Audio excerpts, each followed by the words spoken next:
Projeto Memórias da CIA conta a história do empresário e militar da reserva, capitão Valdir Oduayer. Ele que nasceu no Rio de Janeiro no dia 12 de julho de 1916. Dentre os orgulhos, ele comemora o fato de ter sido aluno da professora Cecília Meirelles, um dos nomes mais conhecidos da literatura brasileira. Neto de irlandês, a mãe era membro da família Paiva, descendente de portugueses. Bacharel em ciências econômicas, com o advento da Segunda Guerra, em 1939, ele se ingressou no Exército. Foi atleta em voleibol do Clube Fluminense. Veio para Goiás em 1945 para a cidade de Ipameri, onde conheceu Herta Laser no dia 21 de abril e se casou no dia 28 de dezembro do mesmo ano, com quem teve 2 filhos, Cíntia, já de saudosa memória, e o empresário William Laser Oduayer, o Bill. E é com muito prazer que a gente conta a história desse grande nome, desse empresário na cidade de Anápolis. Capitão, prazer ter o senhor no projeto Memórias da CIA. É muito gratificante, depois de tantos anos, tantas andanças, ser questionado, seria o termo, o guerreiro que enfrenta. Já enfrentei tantas coisas, com algumas vitórias, outras decepções, mas nunca acovardado, sempre fui um guerreiro. Mesmo sendo oficial da reserva, né? Fui para a Itália para defender o Brasil. Sempre cumpri com minhas obrigações, meus deveres. Nunca tive um negócio chamado medo. Até hoje não sei o que é isso. Sempre destemido.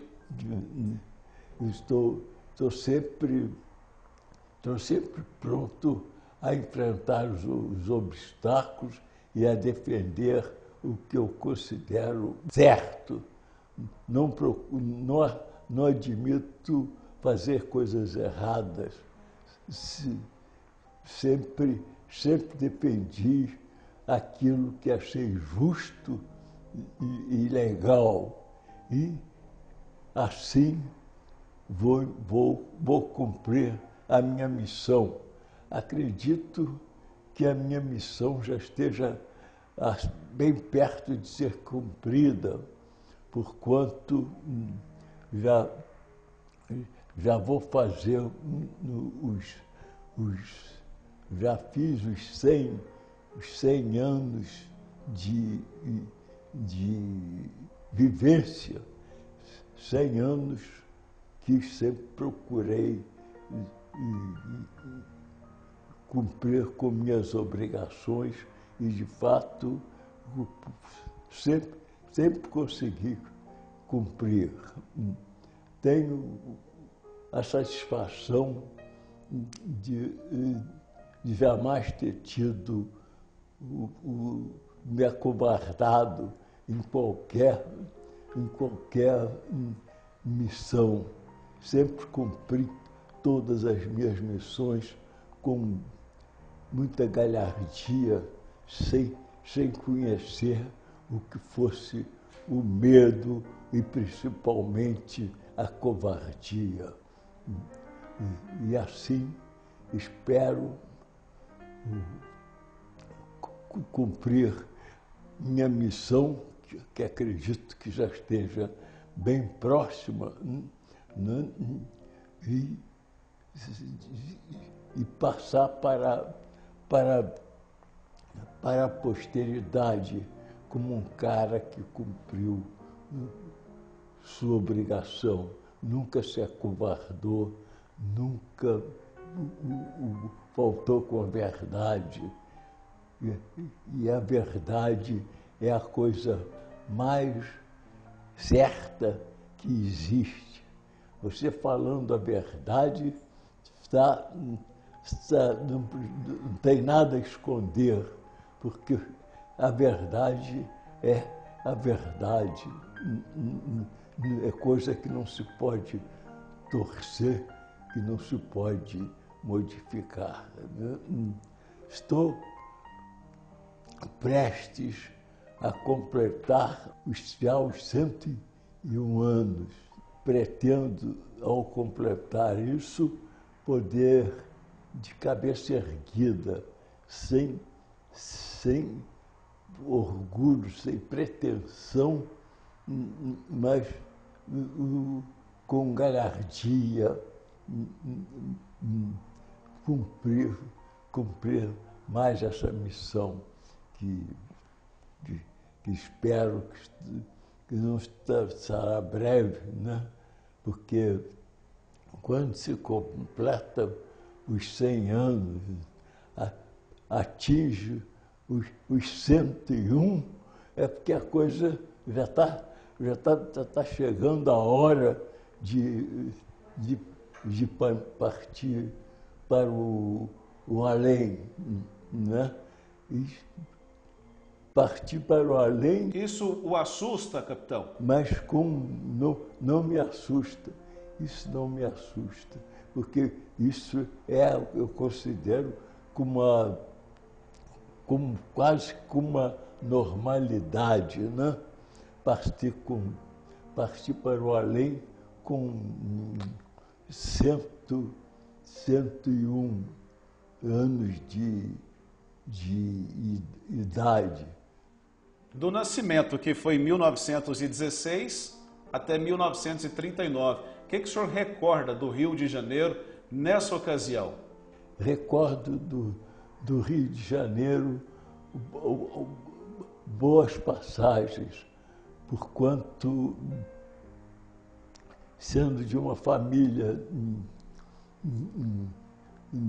de tradição, família Paiva, que era da minha mãe, e família O'Dwyer, que era do meu avô, né? Trago das tradições desses elementos que sempre foram muito leais, muito até patriotas. E o ingresso do senhor nas Forças Armadas? O meu ingresso nas Forças Armadas foi em decorrência da minha tendência como bom esportista, né? Estando fazendo um estágio como aspirante oficial da reserva, 4º BC, né?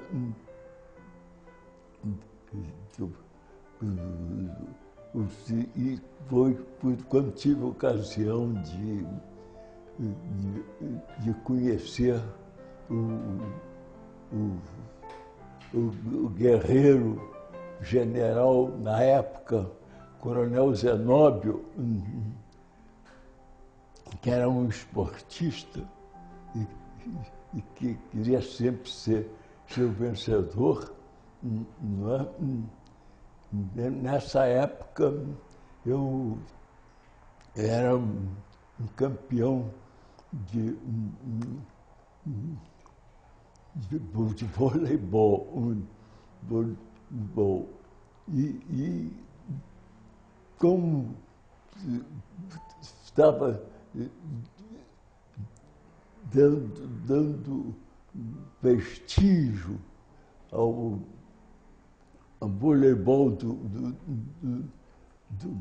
da unidade que eu servia, fez questão que eu continuasse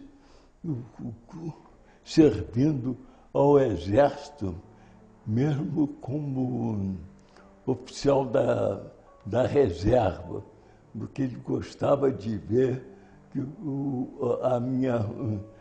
a minha garra como defensor da minha unidade, né? E com isso não continuei no Exército. Gravou a história no nome do atletismo, né, capitão? Do atletismo. O senhor entrou em 1939 nas Forças Armadas. Já em 1945, o senhor vem para o estado de Goiás. Como é que foi a chegada do senhor ao estado, no Planalto Central?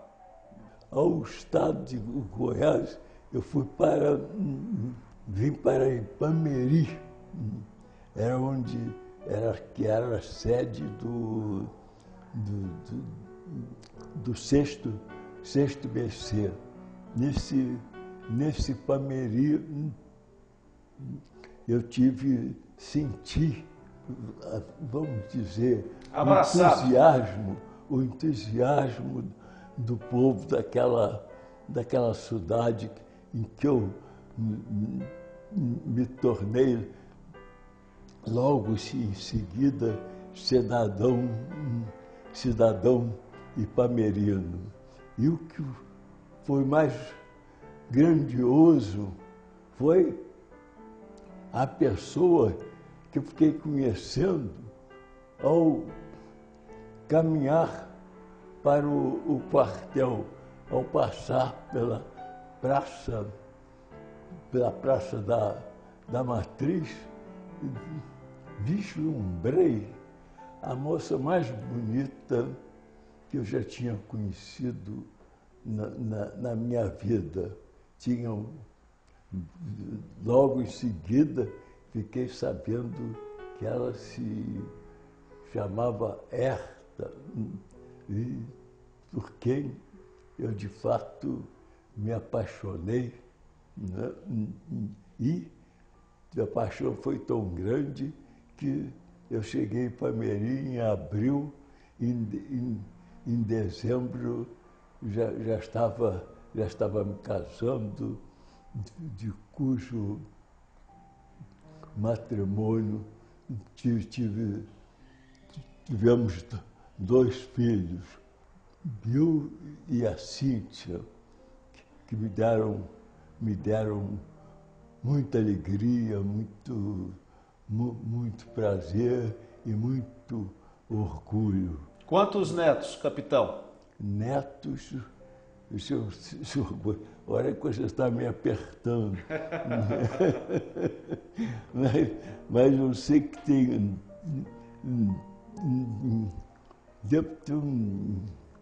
Devo ter uns 10 netos. Netos, já tem os bisnetos também. E vou continuando a minha existência. Ainda não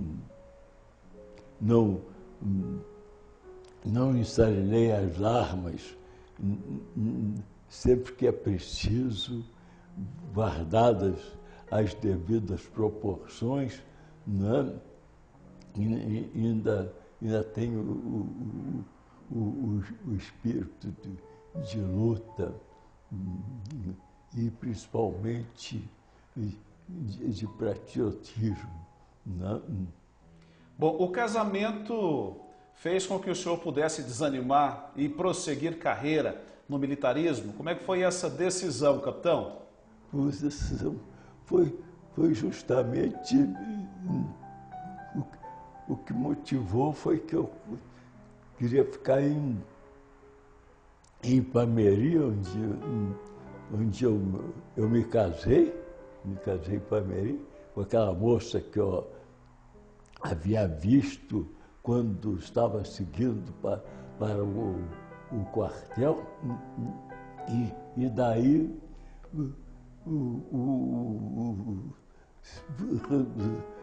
resolvi seguir a carreira como oficial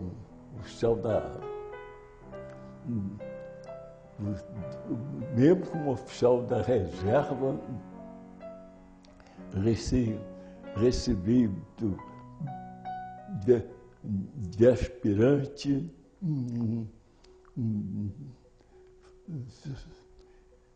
segundo tenente, primeiro tenente e hoje sou capitão da reserva com muito orgulho.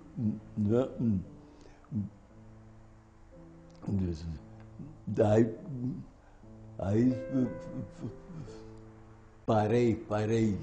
parei as funções porque a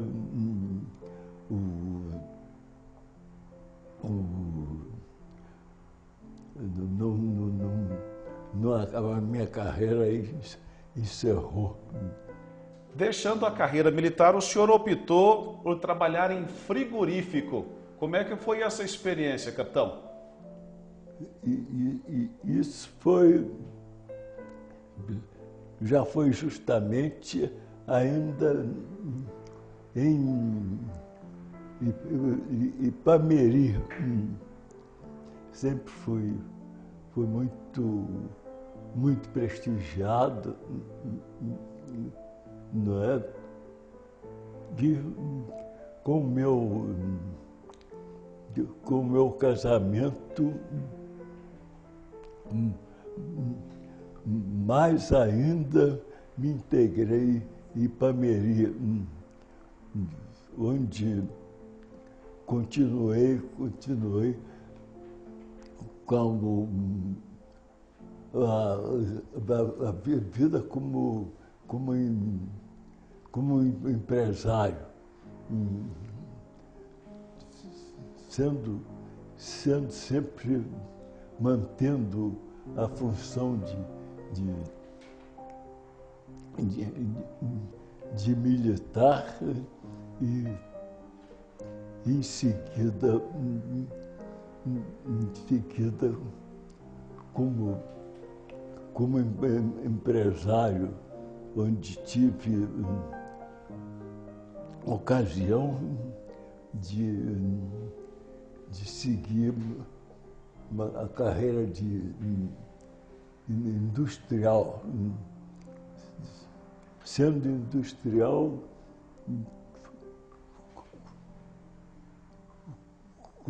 continuei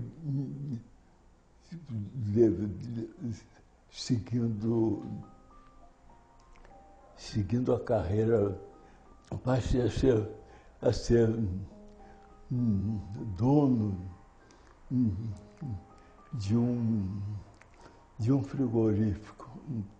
Né? Qual era o nome do frigorífico? Frigorífico de Goiás, S.A. Isso ainda em Ipameri. E na cidade de Ipameri. Ipameri. O senhor tinha algumas dificuldades com a logística? Conta a história de que as primeiras carnes foram transportadas em avião, de Goiás para São Paulo. Como é que foi essa história? Tínhamos estrada de rodagem compatíveis, né? E começamos a fazer a transferência por meio de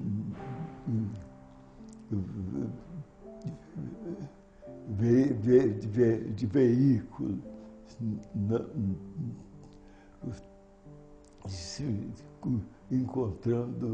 encontrando uma série de dificuldades, mas que foram todas vencidas,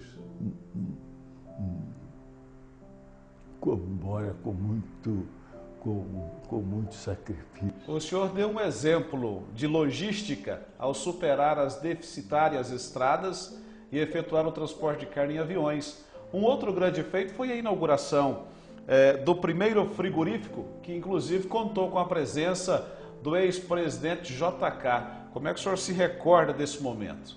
Ele chegou a participar de alguma inauguração pertencente ao frigorífico, a câmara fria inaugurada?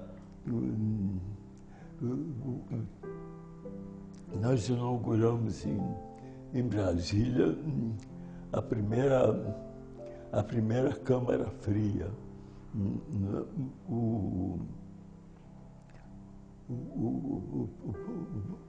O presidente da nova CAP, né, nos cedeu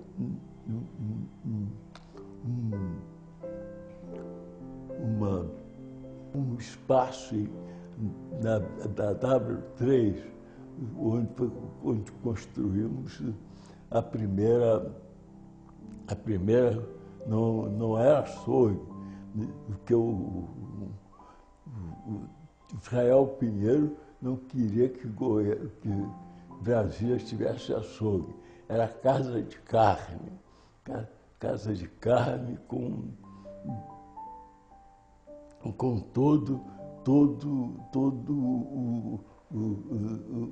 o aparato de frigorífico, né? E, portanto, tive a satisfação embora tivesse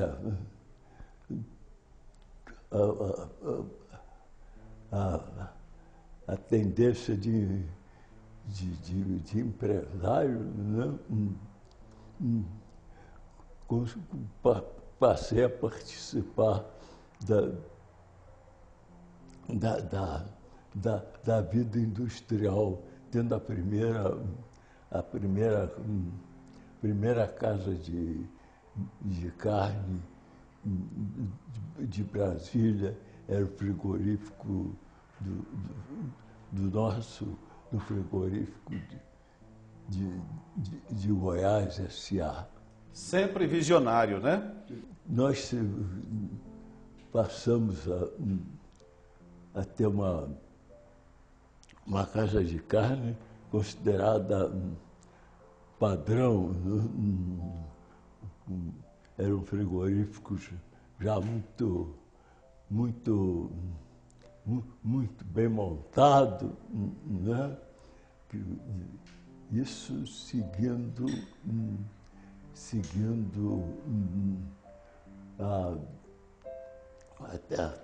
a tendência do nosso saudoso Israel Pinheiro, que gostava das coisas muito bem feitas, e eu procurei seguir essa tendência, vamos chamar quase que essa ousadia de ter uma casa de carnes padrão, fugindo completamente daquela tendência de açougue, né? Bom, nós estamos contando no projeto Memórias da CIA a história do capitão Valdir Oduayer. Ele que nasceu no Rio de Janeiro no dia 12 de julho de 1916, permaneceu lá até 1939, quando ingressou nas Forças Armadas. É capitão da reserva.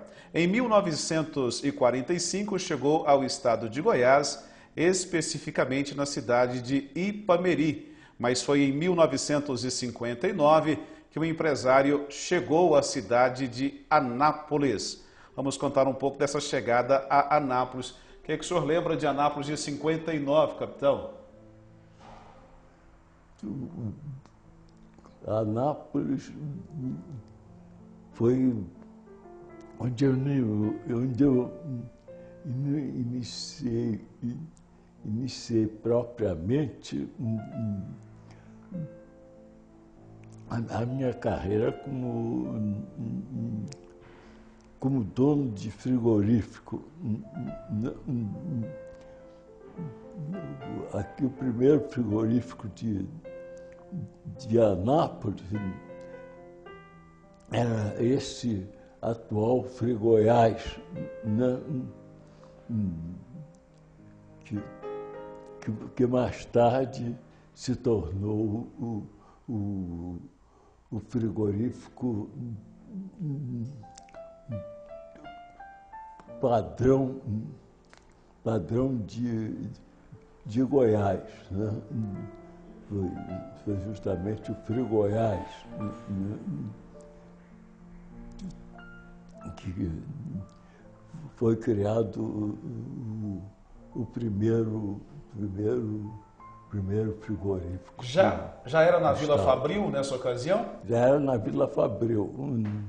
Esse frigorífico foi construído por um grupo de Anápolis. Foi construído esse frigorífico, tinha o Jonas Duarte, Plácido de Campos, principalmente esses dois empresários locais, né? E como não conseguiram levar o frigorífico para frente, vamos chamar assim, eles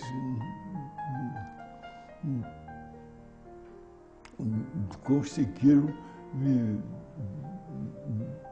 vender o frigorífico, né? E com uma condição muito interessante. Vendiam o frigorífico porque para eu pagar quando quisesse, quando pudesse, né? Foi um bom negócio. Foi o melhor negócio que podia haver. Quanto tempo trabalhando com carnes? Com a importância também foi uma importância muito camarada, né? Cujo valor, eu até não estou bem recordado, mas foi um valor quase que de doação. E com isso nasceu esse primeiro frigorífico do Estado, né? Foi de uma dádiva do governo do Estado. E com isso nascia o primeiro frigorífico do Estado de Goiás, que é hoje o Frigoiás, que pertence ao grupo do Bordon. Mas hoje está paralisado devido a questões financeiras do grupo Bordon. E com isso nascia essa primeira indústria. Eu que não era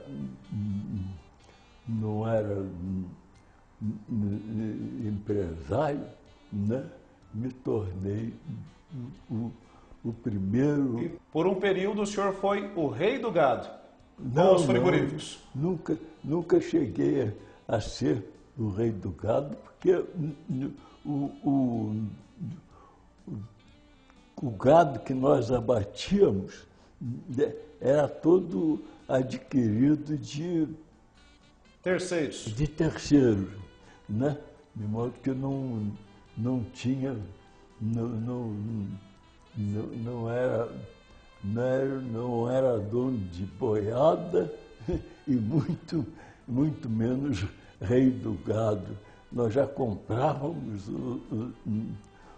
O gado criado. o gado já preparado para...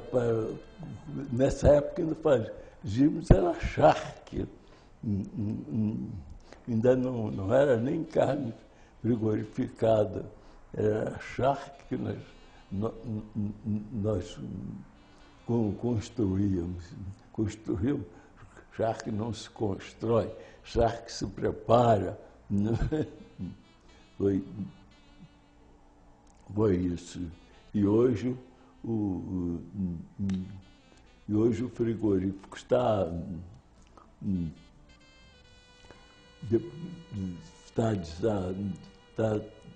desativado, porque o Bordon passou a ter outras atividades e o abate de gados do Bordon aqui em Anápolis está desativado. Vamos falar agora um pouquinho da empresa Ana Diesel. Onde é que nasceu o sonho da Ana Diesel? E aí faz uma junção, inclusive, com o nome da cidade, né? A Ana Diesel foi uma questão também que apareceu por uma oferta da Mercedes-Benz, né? Por intermédio de um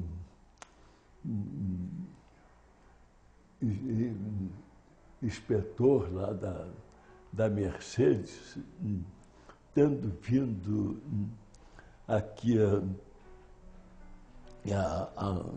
a Nápoles, né?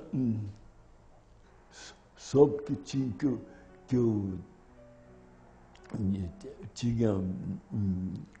tinha comprado uma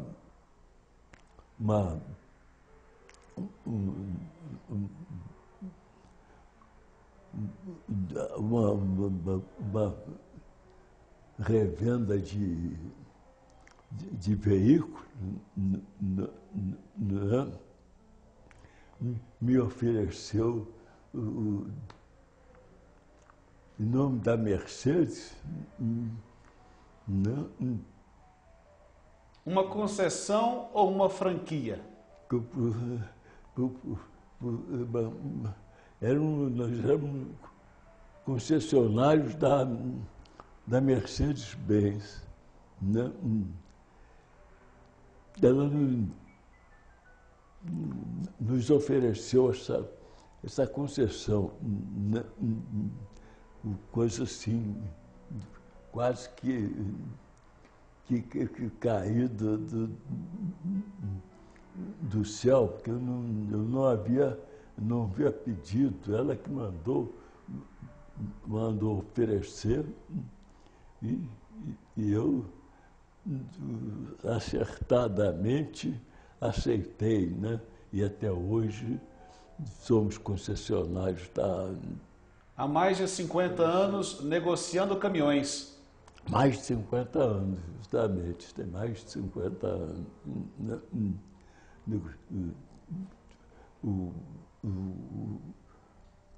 Continuamos nessa função, construímos uma das concessões hoje mais, podemos dizer com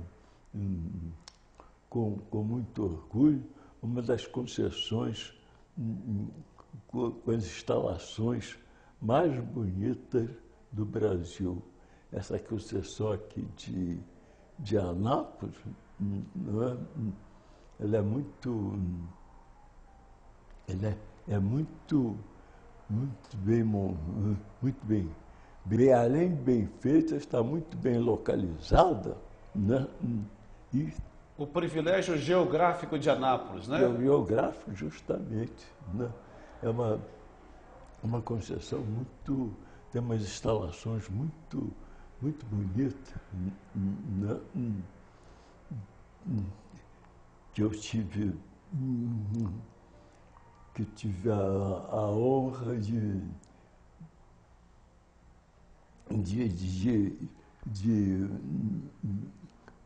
tornar uma das mais completas do Brasil. Bom, o senhor que chegou em Anápolis em 1959, no comecinho da década de 60, vê Anápolis hoje.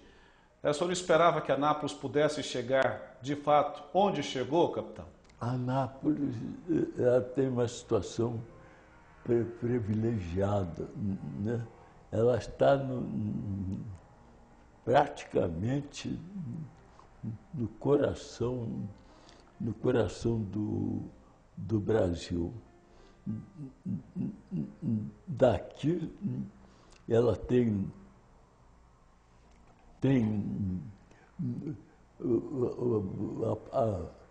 acesso para toda a parte praticamente do Brasil, né? Partindo daqui, você consegue ter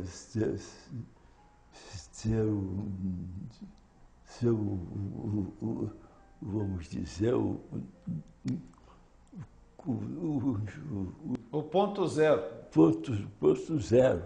Daqui você parte com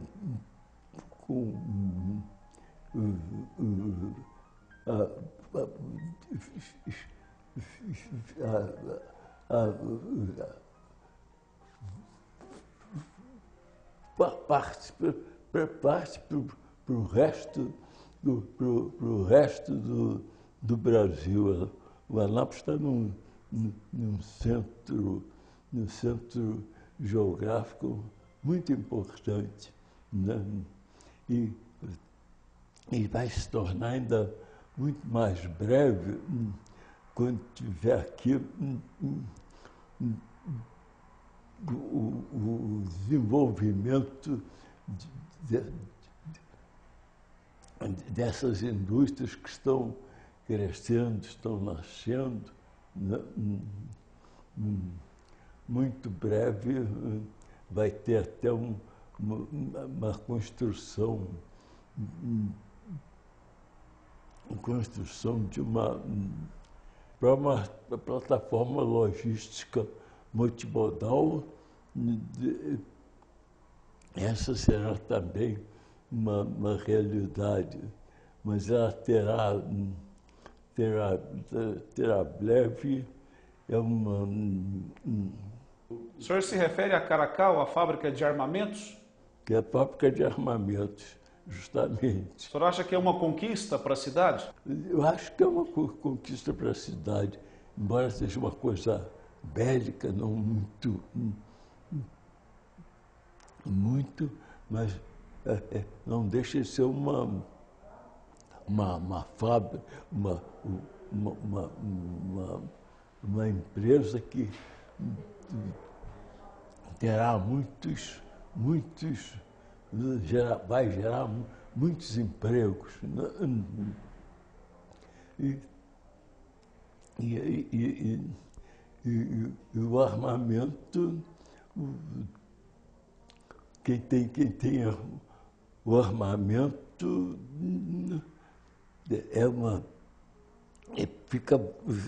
deve ficar mais audacioso, né? em